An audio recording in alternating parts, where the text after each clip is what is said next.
কিছু কুচক্রী মহল তাদের ছত্রছায়ায় এটাকে বিভিন্নভাবে কুক্ষিগত করে রাখার চেষ্টা ছিল।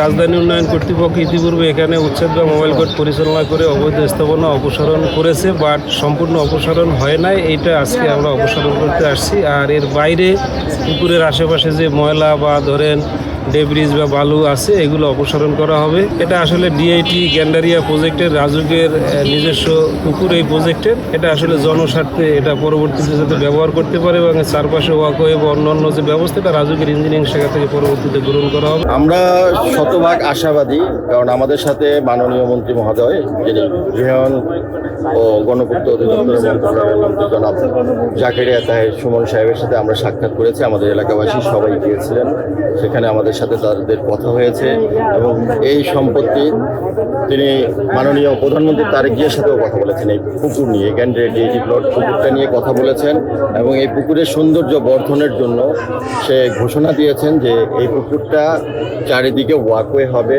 এবং মাননীয় প্রধানমন্ত্রীর যে বৃক্ষরোপণ কর্মসূচি আছে, যে গাছ লাগানোর যে পরিকল্পনা, সেটাও তারা এখানে বাস্তবায়ন করবে। আমরা ছোটো থেকে এখানে দিকে আসছি, পানি ছিল পরিষ্কার পরিচ্ছন্ন, সেরকম আমরা এসে গোসল টোসল করছি, কাপড় চোপড় ধুইছি, গোসল পানি করে বাসা গেছি। পুকুর ছিল এই পর্যন্ত সামনে, এখান থেকে চতুর্দিকে পাকা ছিল। আগের থেকে আরও ভালো রূপে ফিরবে, কারণ আগে তো ওয়াকওয়ে ছিল না, ঘাট ছিল না, প্লাস অন্য যে গাছপালা লাগানো চারপাশে গ্রিন, এটা তো আগে হয়তো বা ছিল না। তো আগের থেকে আরও ভালো রূপে এই পুকুরের অবস্থান ফিরে আসবে এবং এলাকাবাসীর এটা চলাচলের জন্য বা একটা বিনোদন বা হাঁটা চলার জন্য খুব সুন্দর একটা স্পট হবে।